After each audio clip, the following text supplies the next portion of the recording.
This nugget, using Microsoft Project to manage a project schedule, is focused on understanding how to use Microsoft Project to track actuals, how to use Microsoft Project to resolve project overruns, how to use Microsoft Project to manage the overall details of the project plan on a week in, week out basis as you're delivering your project.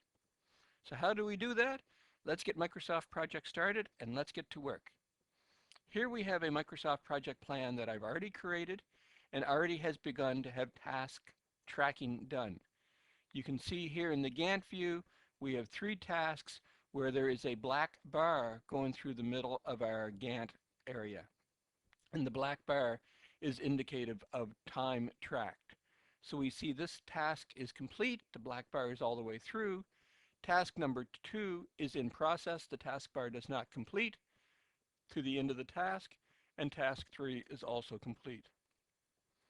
Before we can truly begin to track time in Microsoft Project, we need to go in and do some modifications. We need to add some extra information to our Gantt view, very similar to having to add the work column when we were defining the project plan initially. So let's go ahead and do that. The first thing I'm going to do is I'm going to remove the duration column, because as a project manager, during delivery, I'm not as focused on duration, although it's important, it controls my project schedule. The real focus is on work and remaining work. So I'm going to go ahead and do a right mouse click and remove the duration column or hide the duration column. Now I need to add the extra columns to ensure that I have the information I need to manage my project. So again, I will go to the title area, I will do a right mouse click, and I'm going to insert column. There are 3 columns I need to add. The first column is baseline work. So I go and I find baseline work, and I select that, and I enter the column. If you can remember back to when we were completing our original plan in Microsoft Project, the last thing we did after the plan was complete is we saved the baseline.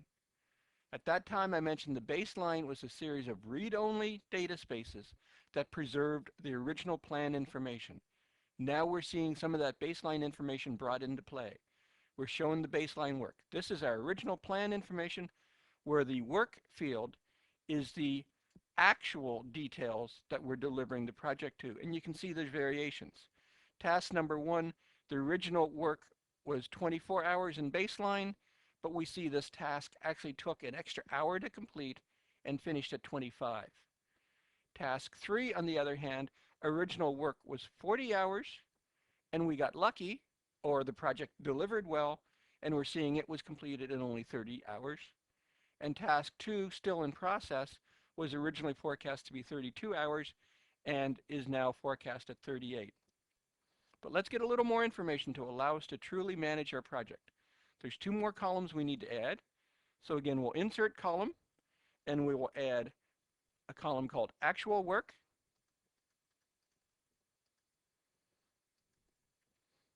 And we'll squeeze that over a little bit, and we'll add 1 more column, and we'll add remaining work.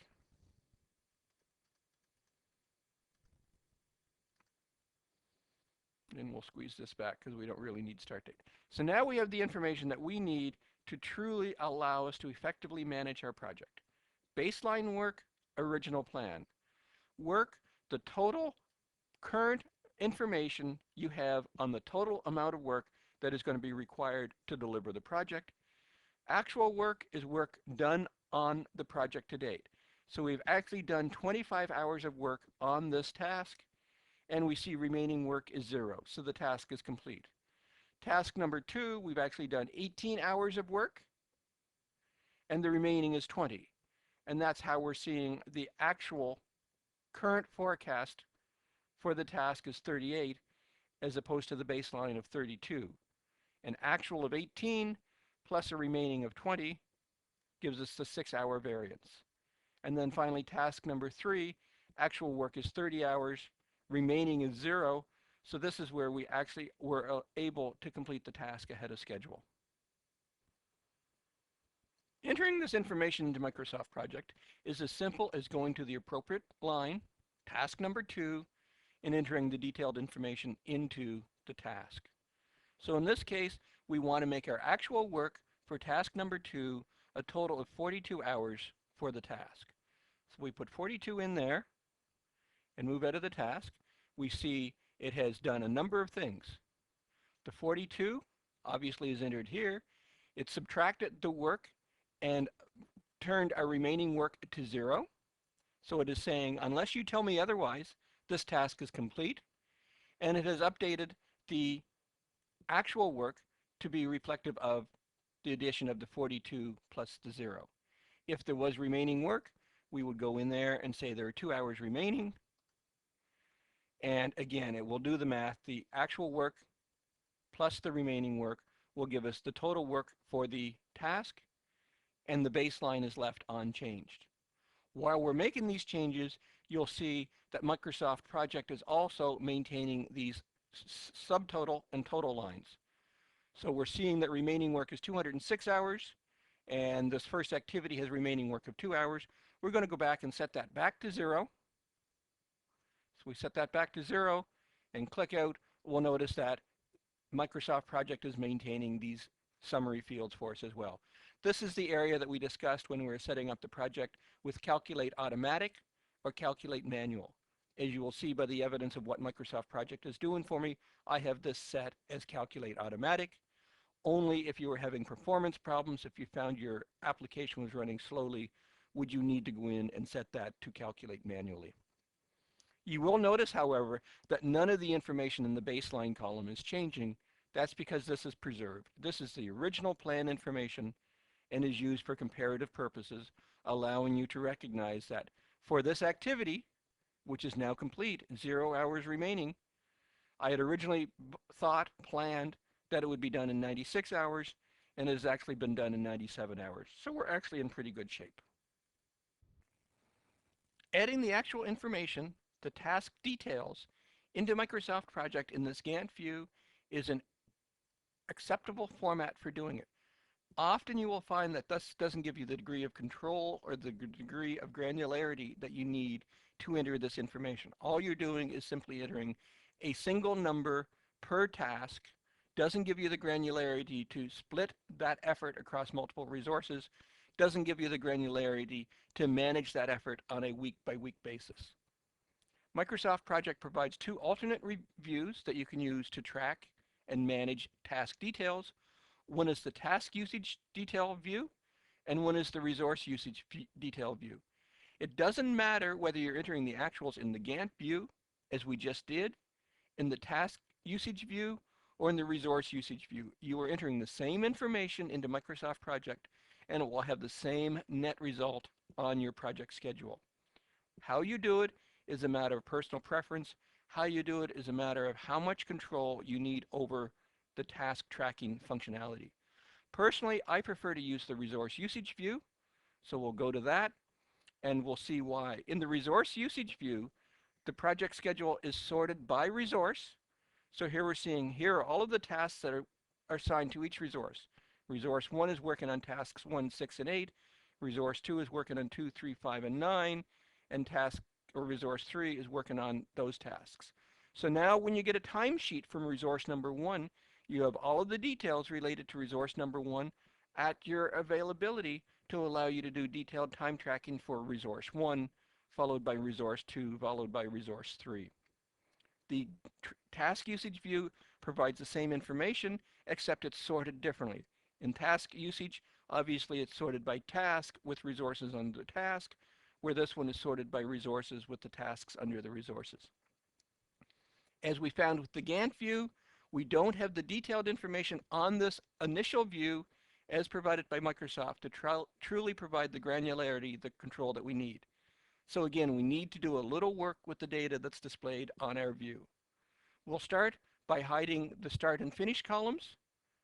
We'll hide the start, we'll hide the finish, and we will start to add the additional columns that we need to give us effective task tracking.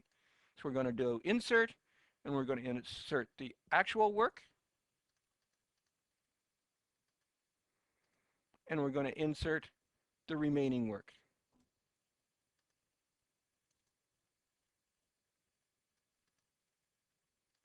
Whoops, that's not the one I want. remaining work. We could insert baseline work as well, but if all we're doing in this view is tracking the actuals and we're doing an actual management back in the Gantt view, adding the baseline doesn't provide a lot of value, but it's available. Again, you can add and remove columns from your display based on your individual work preferences, based on your individual information requirements, based on what you're doing at that moment as a project manager. So we're almost ready to begin to use this task or resource usage view. We now have the actual work and the remaining work and the detailed work information for the task. The one final thing we need to do is we need to go over here into this spreadsheet area and add the same information. So if we go over here and do a right mouse anywhere in the grid area, you can see we can add additional information to this grid. It's defaulted to show us work. We're also going to want to add the actual work information into this view. So if we do that, we're now ready to start tracking information into this resource usage view. So now we're ready to begin tracking our actuals for our project. We received our timesheets for the week from our 3 resources. Timesheet from resource number 1 said they worked on task number 6 this week. The team member tells us that they only spent 8 hours on our project this week and that it was all spent on task number 6. So we go to actual work and we enter the 8. Now before I hit enter and accept that value, I want to focus your attention on the remaining work column. At this moment, the remaining work is set at 32 hours. That was our original estimate for the task. That's what we believe the task was going to be done with. We hit enter, and Microsoft Project, being the eternal optimist, has said, well, if you spent 8 hours on the task, and the original work estimate was 32, therefore remaining must be 24. In this particular instance, unfortunately, that's not the case. The team member has told us this is going to be a much more difficult task than originally planned, and it's actually going to be a remaining, not a total, but a remaining effort of 50 hours for them to complete the task. So we accept the information from our team member. We do challenge them. We say, are you sure? We have to manage the performance of our team members appropriately, but if they convince us that yes, this task is more complex, and yes, it's truly going to take 50 hours to complete the task, we accept that information and we enter 50 in the remaining for our task. We hit enter now, we see that it's going to update the work column and say that there's now 58 hours remaining to complete on that particular task, or 50 hours of total effort with 50 hours remaining and a total of 8 hours on the task. So that's it for our timesheet for resource number 1. We get our timesheet from resource number 2, and they tell us they were working on task number 5 this week. They did a little better. They got 16 hours work done on the task. So we take 16 hours work with a total effort of 24. We hit enter. It's going to give us a remaining of 8. They're going to say, well, that's not quite the case. We believe we have a total of 15 hours remaining to get the task done. Again, we're going to effectively manage the resources, and we're going to say, are you sure? Okay, I believe you. It's going to take 15 hours remaining to complete the task. We hit enter, so our total effort for the task has been incremented to 31 hours. That's it for resource number 2. We go on to resource number 3, and resource number 3 tells us that they spent all of their time this week on task number 4. When we look at our timesheet from resource number 3, we see they provided more details, more granularity than our other 2 resources. The other 2 resources simply provided a total effort per week per task. Resource number 3 has actually provided us detailed information of what work they've done on a project on a day-by-day basis. So looking at resource number 3's timesheet, they tell us for task number 4, on Wednesday, they spent 2 hours working on the task. So before I hit enter, we'll note that at this moment in time, the actual work is showing as 0. If I hit enter, it's gone through and taken that 2 hours from Wednesday and updated the actual work column. If I go on, they spent another 2 hours on Thursday. I hit enter. It's gone through. You'll notice in the time information, in this grid information, it's taken the actual work and it's updated the work field on a day-by-day basis. It has also updated the work information over here in the summary view.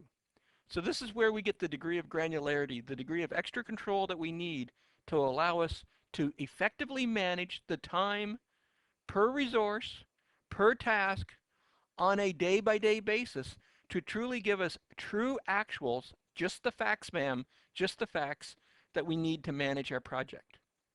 Again, Microsoft Project has been the eternal optimist. It's taken the actuals from our team member, subtracted it from the current forecast for the task, and said the remaining work is 16 hours. Unfortunately, this doesn't seem to be a very good week for our project. Another team member is telling us they're going to go over on their task, and it's actually going to take them 16 hours remaining to get the job done. So if we accept that information, we now see the effort for the task has been incremented to 20 hours. At this point in time, we're done entering the timesheet information from our team members. It's time to go back to our Gantt view and understand what implications many of these overruns are going to have on our overall project schedule. So now that we've added all of the actuals to our Microsoft project plan, it's time to assess the damage. And in this case, I think there's going to be damage because we had significant overruns. We had significant added estimate to complete on the tasks that we tracked. So it's time to understand what impact those actuals are going to have on our Microsoft project plan. In order to do that, we need to change the information we're showing in our Gantt view. So let's remove these columns. So we'll hide the baseline work, we'll hide the work, we'll hide the actual work, and we'll hide the remaining work. That kind of detailed information we're now tracking and managing in the task usage and the resource usage fields. So we're going to add different information to this view to allow us to better understand how well the project is delivering. So let's add in some more baseline information. Let's add baseline start.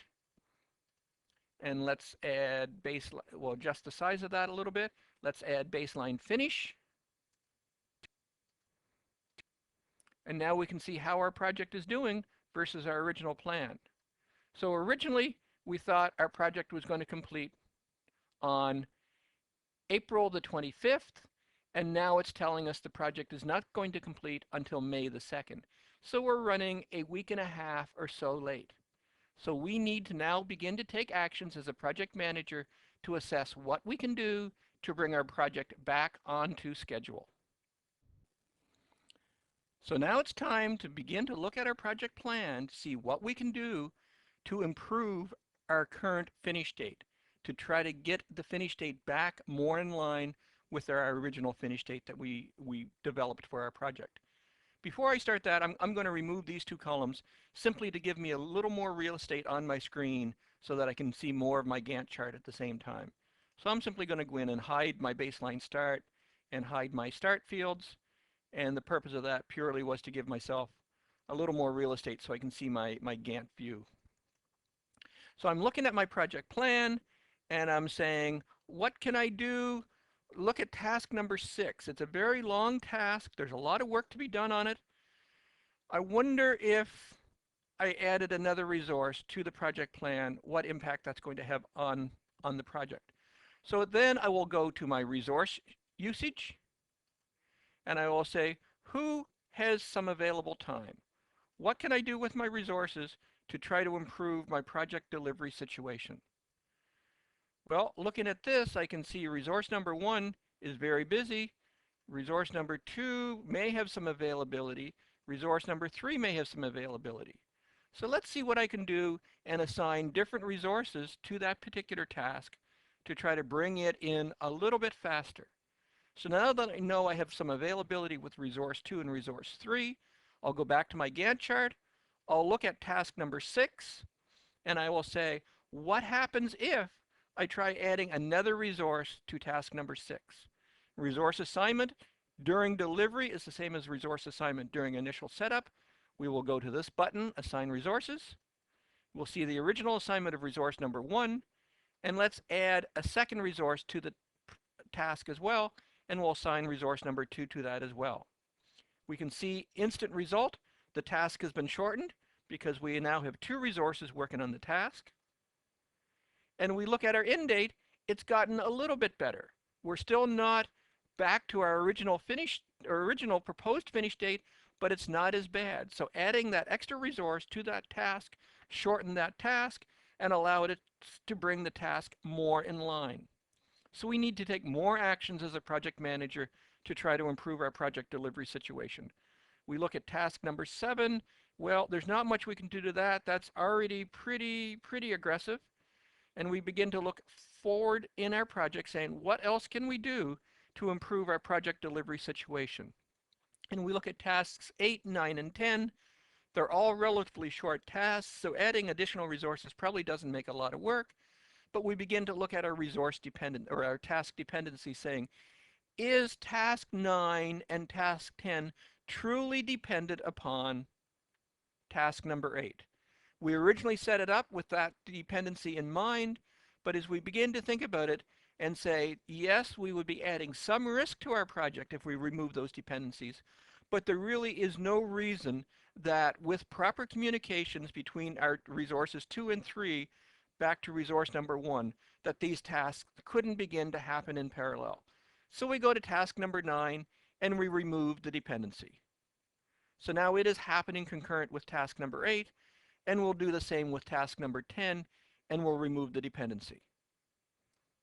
So now if we have a look at our overall project schedule, we're seeing that not only have we met our original baseline finish date of the 25th, we've actually bettered it a little bit, that we're now finishing the project a little early. We have added additional risk to our project by removing those dependencies, but it's a risk based on the information we now have at hand on our project delivery scenario that we believe is a manageable, acceptable risk. So we have taken the appropriate actions in Microsoft Project, adjusted the schedule, adjusted our plan to allow us to proactively deliver our project on time. This concludes our nugget on using Microsoft Project to track and manage projects. The key is you need to enter the actual details from the timesheets from your team members into Microsoft Project. You need to accept the facts from the team members, the work actually completed on the project on a week-by-week basis, and the team members' revised estimates to complete the actual work they believe it's going to take to complete the project tasks. You enter that information into Microsoft Project and you assess the impact. Damage control is what I often refer to it as. The impact those actuals are going to have on the project finish date, and then you begin to take actions as a project manager. Can we do things? Can we change the resource loading? Can we change the dependencies? What can we do to become a little more aggressive without introducing too much risk into the project to allow us to improve the project delivery timeline, to allow us to deliver the project on time? The key is once you enter the actuals, you need to review and manage and reiterate the plan to try to come up with a better news scenario before you present the information to your project sponsor. You need to manage the data, you need to manage the plan, you need to be as aggressive as possible without introducing too much risk to your project before you go to the project sponsor and say, bad news, the project is delayed.